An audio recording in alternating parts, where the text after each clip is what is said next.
Bom, vamos lá. Continuando, a gente viu que, eu expliquei para vocês, que quando existe muito dipolos magnéticos naquele determinado volume, quando ele não está na presença de um campo B0, né, tá, é como se eles tivessem distribuído, né, os vetores de uma maneira aleatória. Né? Cada vetor aponta numa determinada direção, então a gente pode considerar que a restante é nula, então a gente pode falar que a magnetização é nula. Tá? Quando, por exemplo, nós temos a presença de um campo B0, tá? Nesse exemplo aqui, por exemplo, a gente viu também, eu expliquei para vocês, que a temperatura, né, a agitação térmica, ela é extremamente importante. Tá? Depois vou até fazer algumas analogias para ficar um pouquinho mais claro. Quando a gente tem uma temperatura muito baixa, tá? Vamos dizer a ordem baixa, e a gente liga um campo B0 naquela direção, a gente vai imaginar como se quase todos, tá, os dipolos magnéticos fossem apontados na direção de V0. Tá? Como se estivesse quase tendendo ao máximo a magnetização resultante apontada naquela direção, né, de B0. Só que, por exemplo, a gente sabe que na vida real existe uma temperatura ambiente, certo? E como eu expliquei anteriormente, ao mesmo tempo que o B0, quando ele é ligado, ao mesmo tempo que os dipolos tendem a se alinhar, eles tendem também a se desalinharem devido a essa agitação térmica, tá? Que é o que acontece. Na verdade, acontece aqui, na vida real, a gente pode imaginar. Existe um campo B0 é ligado, tá? E a gente pode perceber que nem todos os dipolos estão apontados no mesmo sentido, né, do B0. Alguns dipolos estão apontados em sentidos contrários. Tá? Então, o que significa? Significa que a magnetização ela não é tão máxima, tá? Quando a gente pode perceber que a temperatura é uma temperatura ambiente. Ao contrário, por exemplo, desse aqui, que a temperatura é quase muito baixa, e a gente pode considerar como se a magnetização fosse máxima ali. Tá? Eu vou fazer algumas analogias no próximo slide, explicando melhor isso, né, no simulador. Existe uma fórmula matemática, né, para calcular essa magnetização também. Ela é proporcional a essa densidade de polos, né? Quanto mais de polos, maior a magnetização. E se a energia magnética, né, está associada ao campo B0, né, uma constante, de outras constantes. Esse KT está relacionado à energia térmica. Tá? Mesmo para temperatura ambiente e mesmo para, por exemplo, um campo B0 muito alto, tá? Em torno de mais de 5 até 10 teslas aí, a gente pode considerar esse E sobre KT uma constante da ordem de 10 a menos 5. Tá? E fisicamente, né, para a gente que importa, o que significa esse número, essa grandeza? Significa que de a cada, por exemplo, 100 mil, né, de polos magnéticos, um vai ser apenas importante para a gente, para o nosso estudo da magnetização. Ou seja, a gente pode ver que é muito difícil a gente extrair, né, o que a gente quer, né, os dados que a gente quer. Tá?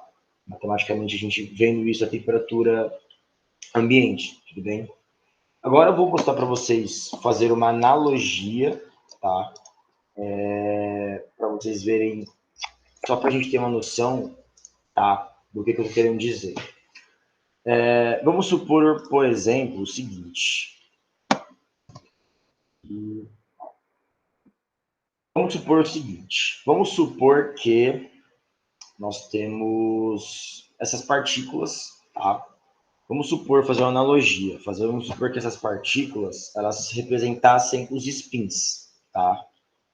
E o fator gravidade vai ser um paralelo aí ao campo gravitacional que é apontado para baixo aqui, tá?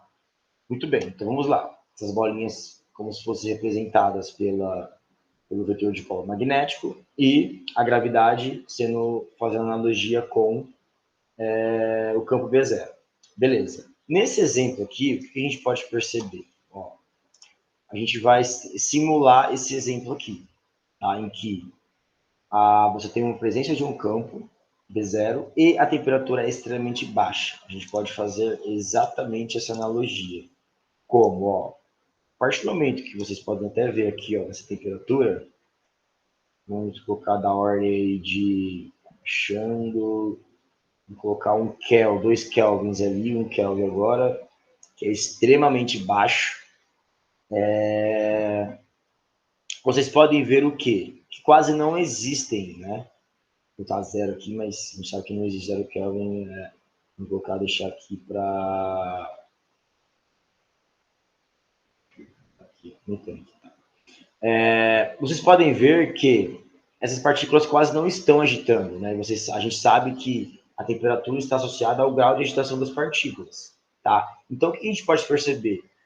Fazer uma analogia, como se uma temperatura extremamente baixa, tá? Essas partículas que são análogas aos vetores de polo magnéticos, é como se quase todas estivessem apontado para baixo, né? Que no mesmo sentido da gravidade, tá? Quase todas. É como se representasse esse tipo de formato, tá? Agora, ó, o que a gente vai fazer? Vamos aumentar a temperatura. O que vai acontecer? A agitação das partículas vai começar a aumentar. Tá? A gente tem uma maior agitação das partículas. E o que a gente pode perceber? Está aumentando, está aqui 25 kelvins. O que a gente percebe? A gente percebe que elas não estão, tá, tão assim lá embaixo. Tá? Elas já estão agitadas, mas a gente percebe também que existe uma maior parcela para baixo. Existem algumas que sobem, né? E a gente pode perceber que a grande maioria, claro que depois da temperatura também, né? Está subindo um pouco, diminuir um pouquinho aqui. A gente percebe que uma determinada temperatura, essas partículas começam a agitar, tá? E algumas se dispersam, mas nem todas estão concentradas lá embaixo.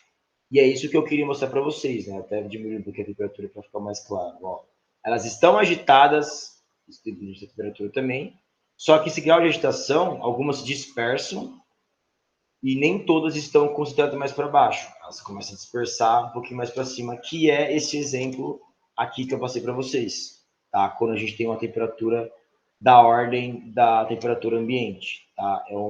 Foi uma analogia que eu fiz para vocês para ver se ficou um pouquinho claro, tudo bem?